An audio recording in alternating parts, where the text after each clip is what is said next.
Bonsoir, nous sommes le vendredi 29 avril. Bienvenue pour cette nouvelle édition de votre journal de fin de semaine. Au cours de la prochaine demi-heure, visite des nouveautés du golf national de Saint-Quentin en Yvelines. L'Open de France débute le 30 juin. Le green est déjà prêt. Les changements profiteront aussi aux compétiteurs lors du rendez-vous international de la Ryder Cup en 2018. Des jeunes de l'étoile sportive de Trappes étaient à Bordeaux cette semaine pour visiter le musée national de la sécurité sociale. Un déplacement qui peut sembler insolite, mais qui a surtout été l'occasion de mieux leur expliquer les valeurs du collectif et de la solidarité. Et puis, comme chaque vendredi, le zapping de l'information locale depuis lundi, les principaux sujets développés par la rédaction, entre les déplacements des ténors politiques dans les Yvelines et le portrait d'un marathonien de 61 ans qui ne manque pas de souffle. Le 1er mai tombera un dimanche cette année, mais cela reste malgré tout la fête du travail, célébrée depuis la fin du 19e siècle en hommage au combat du mouvement ouvrier. Elle est aussi l'occasion pour le Parti communiste français de se mobiliser pour vendre le fameux muguet, censé marquer le retour des beaux jours. Les différentes sections sont donc en pleine préparation. Michael Elmidoro, Patrick Jacques de Dixmude. 25 roses, 60 pots, les 7 bottes de muguet. Ok. Bon, bah, comptez-vous. Voilà. À 48 heures de la fête du travail, la maison des communistes située à Trappes, avenue Carnot, accélère pour boucler ses livraisons de muguet. La structure doit répartir plus de 3400 brins dans l'ensemble du département. C'est un travail important en amont. Il faut déjà contacter des producteurs, surtout en période de pénurie de muguet, comme on a cette année avec le climat, c'est pas si facile que ça. Ensuite, on regarde les produits qu'on prend, on les transmet à nos sections qui nous passent les commandes et nous on passe une commande globale. La fête du 1er mai permet au Parti communiste français de récolter près de 600 000 € dans l'Hexagone. Mais pour la structure, cette date est avant tout politique. Après la vente du muguet le matin dans les Yvelines, la journée se poursuivra par une manifestation dans les rues de Paris l'après-midi. La vente du muguet, c'est un côté symbolique, mais c'est aussi un petit peu une excuse. C'est un moment où, sur l'ensemble du territoire du département, on aura des communistes partout qui vont vendre le muguet, ce qui est quand même une initiative financière qui n'est pas négligeable pour les finances de notre fédération, mais c'est aussi un moment d'échange politique, de dialogue, de discussion. C'est la fête des travailleurs, là où la première revendication des 8 heures par jour de travail a eu lieu. C'est un grand rassemblement de tous les travailleurs et une solidarité internationale également. Cette année, dans les rues de Paris, le Parti communiste français et le Front de gauche présenteront leur questionnaire baptisé « Que demande le peuple ?». Le document a pour but d'analyser les principaux sujets d'inquiétude des Français. Des graffitis pour décorer la ville. L'initiative a été lancée à La Verrière par l'association Prévert en partenariat avec l'artiste Soleil, ERDF. Dessine ta ville, c'est le nom du projet qui permet à plusieurs jeunes de la ville de laisser libre cours à leur âme artistique sur 2 transformateurs. Nous vous en parlions en mars déjà lors d'un reportage sur le premier d'entre eux. C'était au Bois de l'Étang, mercredi 27 avril. C'était au tour de celui d'Orly Park de profiter de cette mise en beauté. Écoutez la maire de la commune, elle est au micro de Camille Lambert. Il y a déjà 2 fresques qui sont très différentes l'une de l'autre. Donc c'est bien, c'est l'imagination qui prend le dessus. Et visiblement, les jeunes qu'on a là sont heureux d'avoir fait, de montrer et sont fiers. Et ça compte beaucoup. Il y en avait 2 de prévus pour l'instant. Et puis vu que ça se passe très très bien, on va voir quel autre partenariat on peut faire toujours dans la même veine. Puis on a des artistes qui commencent à y prendre goût, donc il faut continuer. Il est temps de passer à l'entretien de ce journal. Paul Armitage, bonsoir. Bonsoir. Bienvenue, vous êtes le directeur du golf national de Saint-Quentin en Yvelines, le golf qui vient de faire peau neuve, en tout cas son parcours, celui de l'Albatros, pardon. On va en parler plus en détail dans un instant. On regarde tout d'abord ce reportage signé Michael Elmidoro. L'Albatros va rouvrir ses portes au Golf national de Saint-Quentin en Yvelines. Le parcours qui accueille tous les ans l'Open de France a été totalement relooké en vue de la Ryder Cup 2018. 130 personnes ont travaillé sur cette rénovation pendant 9 mois.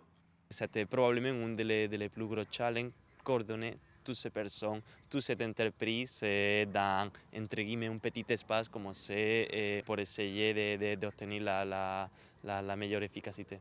Pendant le chantier, les clients n'ont pas pu accéder au green. Cette réouverture était donc attendue depuis plusieurs semaines. C'est vrai, chaque fois qu'on voit un client, mais quand on va rouvrir l'Albatros, oui, il y a nos clients ont envie de rejouer l'Albatros et de tester ces parcours, ces nouvelles versions de parcours. Les principaux changements de cet Albatros 2.0 concernent les trous numéro 11 et 16. Les deux parcours ont été totalement remodelés pour les rendre plus esthétiques. Pour le 11, un lac a été créé. Les difficultés ont également été modifiées. Moi, pour être honnête, je trouve que pour les joueurs amateurs, ça va être plus simple, vraiment.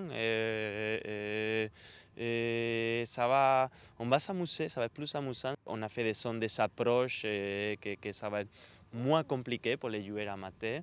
Mais par contre, pour les joueurs professionnels, il y a pas mal d'obstacles qui vont faire la tâche difficile en 2018 pour l'Open de France. Pour fêter cette réouverture, le Golf National organise un concours de précision ce samedi 30 avril de 11h à 18h sur le trou numéro 11. Paul Armitage, ce sera plus simple pour les amateurs, vous êtes d'accord? Franchement, je suis d'accord avec Alejandro sur beaucoup de choses, mais peut-être pas là, non, je pense pas. Parce que ces changements n'étaient pas uniquement esthétiques, il y aura aussi un changement sur les conditions de jeu. L'objectif, on va s'y attarder après, mais c'est de préparer la Ryder Cup, ça on va y venir. Mais déjà là, ça change véritablement les conditions de jeu, les modifications? Oui, je pense que le golfeur qui connaît bien l'Albatros, il va voir quelques différences. Il va remarquer une différence au niveau de l'environnement, la nature. On a dû évacuer pas mal de buissons, de choses comme ça. Parce que recevoir dans 2 ans et demi 70 000 personnes par jour sur le site, il faut de l'espace. Et donc on a redonné de l'espace. On travaille avec plusieurs institutions, des consultants et le Muséum d'histoire naturelle pour pouvoir redonner cette nature après l'événement quand même. Comment vous travaillez justement? Est-ce qu'il y a un cahier des charges imposé pour la Ryder Cup justement? Oui, un contrat qui fait presque 300 pages déjà. C'est très précis. Oui, entre la Fédération française de golf et les détenteurs de droits de la Ryder Cup qui est l'European Tour, le corps professionnel européen. Donc oui, on travaille selon nos engagements, les engagements pour l'obtenir la Ryder Cup et ce contrat. Parce que cette Ryder Cup, justement, on va s'y attarder, c'est une compétition entre les meilleurs Européens et puis les meilleurs Américains, une compétition qui existe depuis 1927, et ce sera la première fois en France. Absolument, ce sera la première fois en France et uniquement la 2e fois que ça quitte les îles britanniques. Il y a une pression particulière sur vos épaules? Oui, tous les jours, je pense, mais c'est une bonne pression. Une bonne pression? Comment vous l'appréhendez justement cette Ryder Cup? Vous vous dites on sera dans les clous, tout est prêt, là on le voit, le parcours a été modifié. Alors là, il n'y a aucun doute parce que si on n'est pas prêt, là ce serait vraiment l'échec. Donc non, on sera prêt, mais on a envie d'y être, on ne veut pas passer le temps trop rapidement et espérer être là aujourd'hui parce qu'il y a beaucoup de chemins, il y a beaucoup de choses à organiser, tout ce qui est sécuritaire, transport, etc. Mais ces travaux étaient une étape hyper importante. Ça s'est bien passé dans les temps, dans les budgets. Donc on a un bon espoir d'organiser peut-être la meilleure Ryder Cup qu'il ait jamais eu. Le budget justement sur les modifications? Les travaux, 7 millions d'euros. 7 millions juste pour le parcours? Sur le parcours, parce qu'il n'y a pas que ça, il y a aussi des modifications pour accueillir le public, pour la restauration, pour le logement. Tout ça, c'est des choses aussi que vous allez gérer et mettre en œuvre? Ça, c'est les organisateurs qui payent évidemment tout ça. Nous, nos engagements, c'était ces coûts, ces coûts de modification. En fait, nos obligations lors de l'événement s'arrêtent presque à la porte. On est chez nous, mais pendant l'événement, un peu moins. Parce que la Ryder Cup, c'est tout de même l'équivalent de la Coupe du Monde de football, pour Exactement. ceux qui ne connaissent pas encore le golf. Alors justement, autour de tout ça, il y a beaucoup de monde qui va se déplacer pour venir assister. Est-ce que vous sentez déjà un engouement, ne serait-ce qu'auprès des Yvelinois, des Saint-Quentinois? Parce que l'enjeu, il est là aussi, c'est la première fois que ça se jouera en France, c'est de faire venir les licenciés ensuite. Alors bon, il y a l'ouverture, la réouverture, pré-ouverture de la réouverture de l'Albatros demain. Donc on est sollicité par les médias, par certaines... Mais c'est tous les jours, il y a une sollicitation, que ce soit pour la presse, que ce soit localement, parce qu'il y a des clubs maintenant qui se montent. Sky Golf 2018 par exemple, SQY Golf 2018 est une association qui a été montée avec l'objectif de communiquer dans la ville, la nouvelle ville, auprès des entreprises et des gens que cet événement va avoir lieu. Il faut en profiter.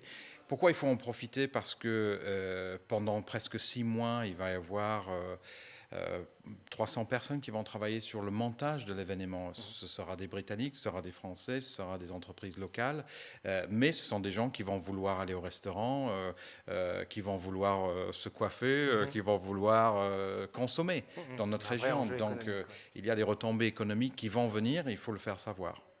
Aujourd'hui, là c'est la réouverture. Le public va pouvoir découvrir tout ça dès ce week-end. Comment ça va s'organiser justement ces découvertes? Tout à fait. Alors comme dans le reportage demain, en fait de 10h à 18h, on a invité tous les licenciés de golf parce que dans le modèle économique de la Ryder Cup, on prélève 3 € par an sur la licence qui vont dans un compte uniquement pour nous aider à financer la Ryder Cup. Donc c'est le licencié quelque part qui paye pendant une dizaine d'années cette épreuve ou la venue de cette épreuve. Donc pour les remercier, on les a invités. On attend 1200 personnes. Ce qui est formidable, qui sont inscrits, plus ceux qui vont se pointer sans s'inscrire. Donc pour fêter ça, on a un DJ, on essaye de faire ça un peu fun, un peu... Que ça reste festif. Voilà, il y a un food truck, animation, il y a des shows, un DJ, voilà. Et puis il y aura la Ryder Cup, ce sera en 2018. C'est un peu tôt encore pour faire le point sur les chances françaises? Oui, c'est un peu tôt, sachant qu'il y a de fortes chances que nous ayons un Français... dans la Ryder Cup cette année déjà, parce qu'on en a un qui est déjà bien parti, c'est Victor Dubuisson pour 2016. Parce que ça se joue aux États-Unis cette fois-ci, c'est tous les 2 ans et donc en alternance. Pour 2018, je sais qu'ils vont se battre pour y être. Et d'ici là, une fois qu'on met de côté cette Ryder Cup, il y a encore le temps, on y reviendra bien sûr dans les prochains mois, voire les prochaines années, mais il y a l'Open de France. Et là, l'Open de France, ça commencera à partir du 30 juin. Et là aussi, tout est prêt. Comment s'organise cette année? Comme vous avez vu, on attend un peu de chaleur pour que le parcours, vraiment, le gazon, la nature se réveille complètement, parce que ces derniers jours, à Saint-Quentin-en-Yvelines, on a eu un petit peu froid, donc la nature s'est rendormie un peu. Donc oui, l'Open s'annonce, le 100e édition, merveilleusement bien. On a annoncé bien sûr la venue de Rory McIlroy, qui est un plus énorme, c'est le numéro 3 mondial.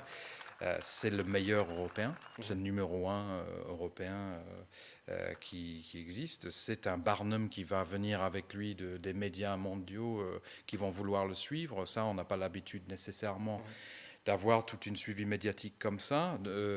Il a tweeté sur son compte Twitter lui-même sa venue à Paris, sans 1 € de ce qu'on appelle appearance money, c'est-à-dire qu'on ne le paye pas pour venir, il vient pour faire honneur à l'Open de France, le parcours de la Ryder Cup, etc. etc. Et on a effectivement des retombées médiatique monstrueux déjà. Donc c'est bon pour le golf. C'est une reconnaissance pour l'Open justement qui oui, tout à fait. Son travail fait ces dernières années. Oui, absolument. Je pense que l'Open déjà c'est le tournoi le plus ancien du vieux continent. Donc l'European Tour récompense un peu cette fidélité en nous aidant à avoir quelqu'un comme Rory McIlroy. Merci Paul Armitage. Ryder Cup donc en 2018, à partir du 30 juin là, de cette année, ce sera le traditionnel Open annuel, Open au golf national, qui ouvre ses portes dès ce week-end avec un concours de précision. Ce sera entre 11h et 18h. C'est sur le trou numéro 11. Exactement, 11 bouge. Voilà. Très précis pour redécouvrir ce nouveau parcours de l'Albatros. Merci encore d'être passé sur ce plateau.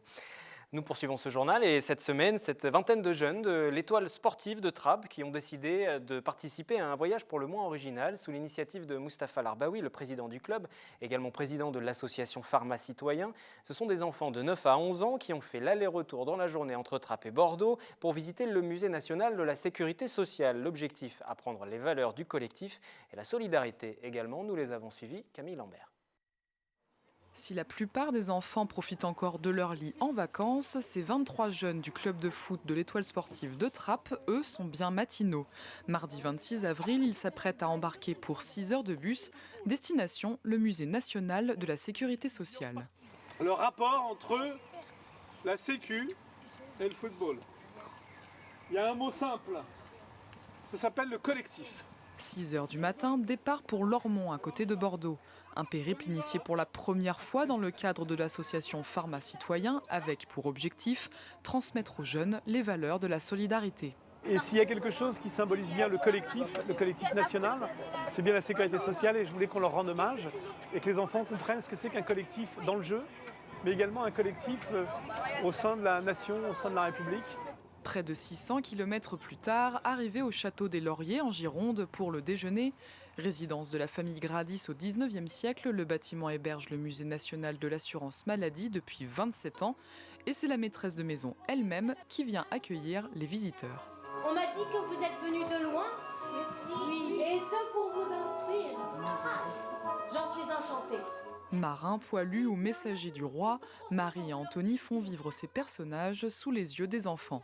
Nous, on prend un plaisir énorme parce qu'il y a une valeur qui est magnifique, qui est promue dans cette visite, la solidarité. Un chirurgien et des médicaments. Dans chaque mine du royaume, tous les mineurs pourront bénéficier d'un chirurgien et de médicaments.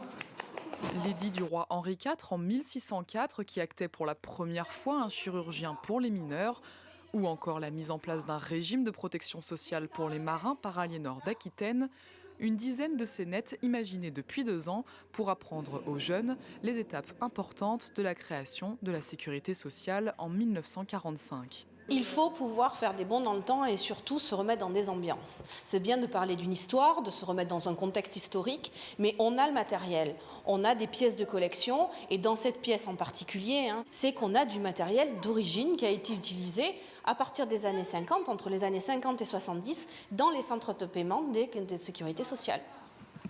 Monsieur, bonjour, comment allez-vous? Bien, vous êtes content de travailler ici? 2 heures de visite et c'est déjà l'heure de rentrer. Les jeunes trappistes font le point sur leurs connaissances. La sécurité sociale, c'est les personnes qui remboursent quand par exemple on va chez le médecin, les trucs, et si on doit payer 23 € et eux ils remboursent par exemple 15 €. C'est le roi qui a dit qu'ils allaient le mettre en place. Au début, ils guérissaient que les mineurs. Dès qu'on a des problèmes, au moins il y a des gens qui peuvent nous sauver. Oui, comme au foot, faut pas jouer partout. Une devise a même été créée durant le voyage pour résumer simplement le principe. Alors, une pour tous. Tous pour rire. Une pour tous. Tous pour rire. Le collectif, c'est effectivement ne pas jouer seul, compter sur son voisin et faire en sorte que son voisin soit un allié également dans les difficultés de la vie. Et en fait, spontanément, ils m'ont dit quand est-ce qu'on repart, quand est-ce qu'on refait quelque chose. C'est avec des souvenirs plein la tête que les enfants retrouvent leurs parents, un peu à contre-cœur de voir leur périple se terminer. Face au succès de cette première initiative, le club de l'Étoile sportive de Trappes prévoit déjà d'autres destinations.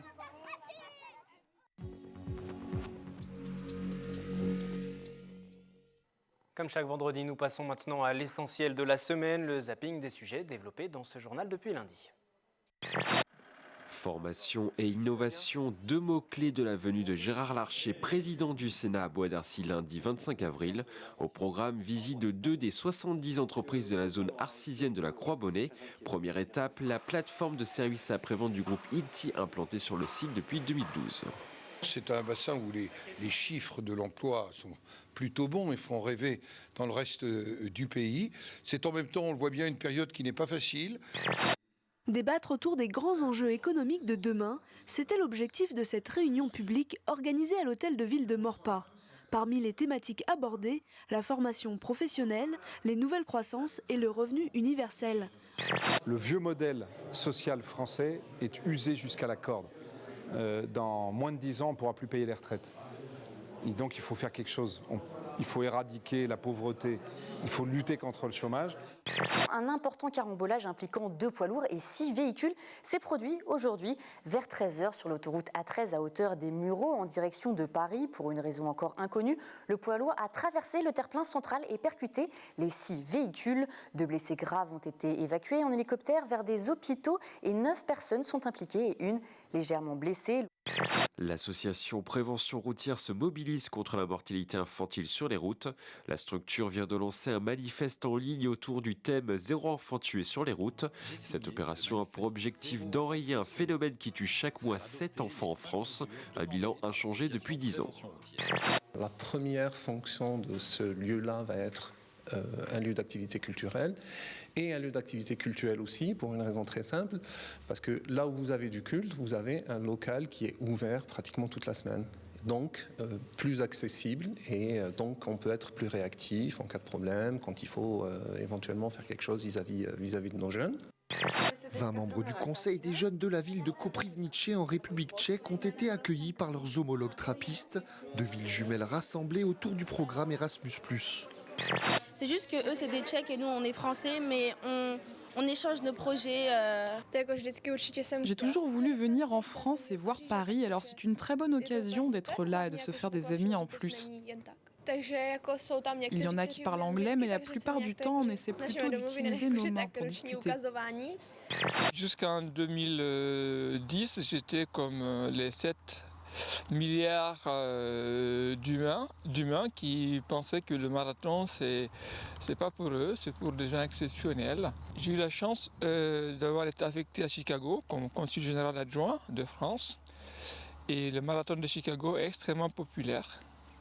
Donc pendant 2 ans, j'ai applaudi les coureurs. Et puis la 3e année, j'ai décidé de me faire applaudir par les autres. Très vite, Sidi Diallo est devenu accro au marathon. Le sportif en totalise 48 sur l'année 2013. Il réalise son meilleur temps en 2012 au marathon de Berlin en Allemagne en 3h14 minutes et 13 secondes. Et après ce résumé de la semaine, retour de notre séquence Regard de jeunes sur l'actualité. Comment les plus jeunes perçoivent l'information locale et nationale. Les réponses des collégiens d'Esso, la Guyancourt et du collège Giacometti aussi à Montigny-le-Bretonneux.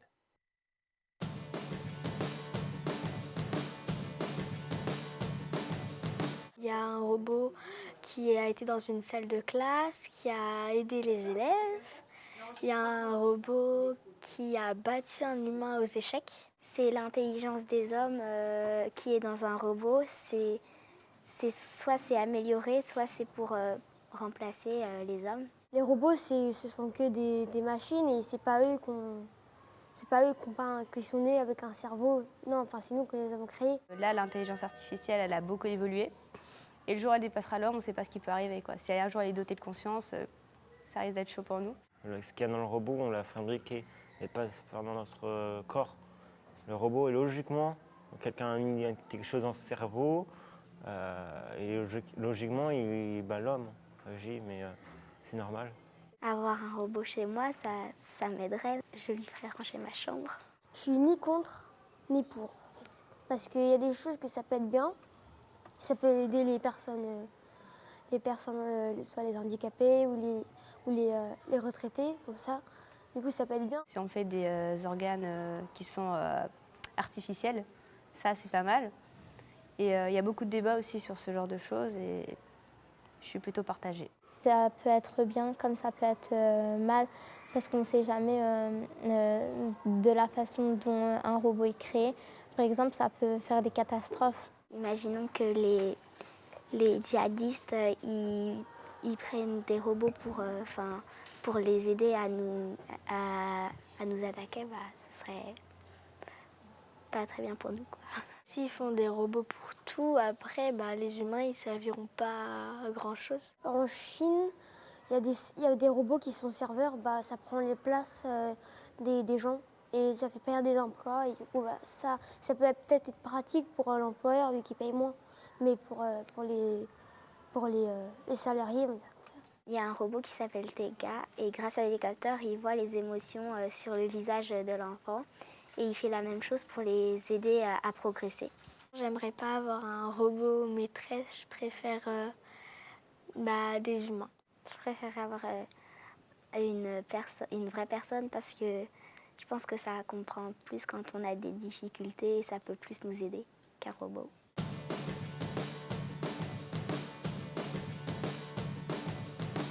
Un mot à présent des sujets que nous développerons à partir de lundi. Nous reviendrons bien sûr sur cette loi travail. Les discussions s'ouvrent le 3 mai à l'Assemblée nationale alors que les contestations progressent. Plusieurs points importants posent toujours problème, notamment la surtaxation des CDD annoncée par Manuel Valls. Et puis également dans l'actualité, la semaine prochaine, la journée nationale des mémoires de la traite de l'esclavage et de leurs abolitions. Plusieurs rendez-vous sont prévus comme chaque année à Saint-Quentin en Yvelines, expositions, débats ou encore rencontres. D'ici là, vous avez rendez-vous ce week-end dimanche sur l'antenne de nos confrères de Radio Sensation avec Nicolas Kirillovitz pour son hebdo politique. Invité dimanche à 18h, Philippe Esnol, sénateur des Yvelines, ancien maire de Conflans. Il a quitté le PS pour le Parti radical gauche en 2013 et il se montre très critique envers son ancienne famille politique. Écoutez cet extrait. Vous êtes éloigné du Parti socialiste en octobre 2013 sur un tweet plus ou moins. Non, c'est pas le tweet, c'était juste le tweet, en tout cas, c'est ce qui a manifesté votre envie de quitter le Parti socialiste. Vous parliez alors d'un parti incapable de se faire élire localement et qui s'autorise à donner à tout le monde des leçons de morale empreintes de pathos sentimental et victimaire pour mieux servir leurs intérêts personnels. Qu'est-ce qui s'est passé concrètement? Là, je dénonçais On était en octobre 2013, quelques mois avant les élections municipales. Je dénonçais la mainmise des apparatchiks du Parti socialiste à l'époque sur le parti et sur la manière dont il était dirigé, en particulier dans les Yvelines, avec M. Hamon et autres sbires qui pouvaient l'entourer, qui continuent de l'entourer. Et puis, à ce moment-là, le premier secrétaire, c'était Harlem Désir, dont on a vu l'incompétence et l'incapacité. Vous voulez dire qu'aujourd'hui, c'est le parti qui tient, on va dire, toutes les sections et que finalement, le mouvement n'existe pas à travers ses adhérents, ses élus locaux. Aujourd'hui, il y a de moins en moins d'adhérents au Parti socialiste. Et même la qualité même des adhérents a baissé par rapport à ce que j'ai pu connaître, moi, il y a 30 ans. L'intégralité de cet entretien dimanche donc sur l'antenne de Radio Sensation. Dans un instant sur TV Fil, vos idées sorties, loisirs, le 7-8 week-end préparé présenté cette semaine par Sephora Namani. C'est la fin de cette édition du vendredi. Rendez-vous lundi aux horaires habituels pour un nouveau journal. D'ici là, vous pouvez revoir nos émissions et nos reportages en replay sur le site internet. Très bon week-end.